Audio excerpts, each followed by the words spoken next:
Initiate review. Punch it.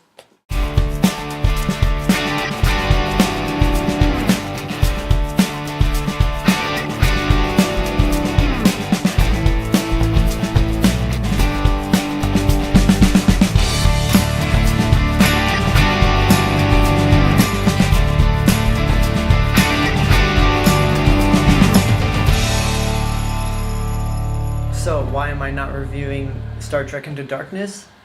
Because I haven't seen it yet. So I'm going to first give you my opinion on the 2009 Star Trek, and then as this review goes up, I'll be in the theater watching Star Trek Into Darkness. So here we go. So basically this is the story of how James T. Kirk, played by Chris Pine, becomes captain of the USS Enterprise and meets all the characters that Trek fans are fond of. But there's a twist to this.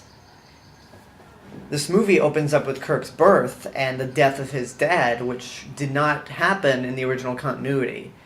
Romulans from the future come in to take their rage out on the Federation for something that happened in the original timeline, and thus their presence alters history. So this is probably the first sequel, prequel, reboot I've seen in any movie. Sequel in the sense that you have Romulans from the future.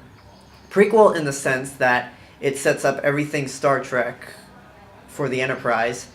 And reboot in the sense that this is a new timeline and anything could happen and it could make sense. Now, I will fully admit, I was never into Star Trek before this movie came out. I was always a Star Wars guy. I mean, I always considered Star Trek as way too nerdy for my taste, and given the fact of how big of a nerd I am, that said something. And the name Trekkie just didn't appeal to me. However, when I saw this movie, I was like, okay, I need to apologize for Star Trek, and to every Trekkie, this is awesome. This movie is really cool. It's got some smart ideas, good acting, impressive action for Star Trek, and it's a great introduction for people like me who were never into Star Trek, and it's a perfect way to get them into it. Before Star Trek, I knew who Spock was, and I knew stuff about him, but I didn't know much about the other members. Bones, Sulu, Chekhov, Scotty, and Uhura. This movie gave me a bigger scope of them. It showed us their unique talents and why they're on the Enterprise. And it works. It's really... This movie did a fantastic job, and given that J.J. Abrams was like me, he was more of a Star Wars guy than Star Trek, that's pretty impressive. I love how this has somewhat of a connection to the original series, since Leonard Nimoy is in this as the older Spock, who is semi-responsible for the events that lead into this movie.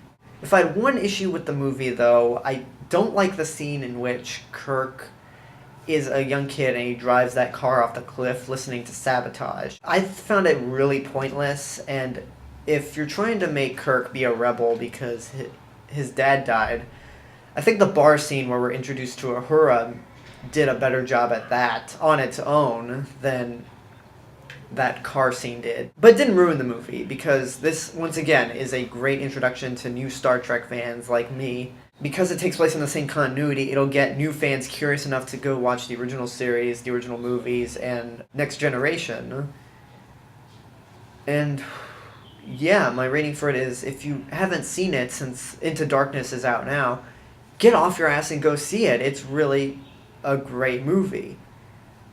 Not just Star Trek, but a great movie in general. So, and if you're not into Star Trek and you really were like me and blew off Star Trek, you're going to like this movie if you see it, and I speak from experience. So that's my review for Star Trek. This has been The Cinemas with Mr. Robinson. Leave a comment, subscribe, check out my new channel. I will see you guys later, and live long and prosper.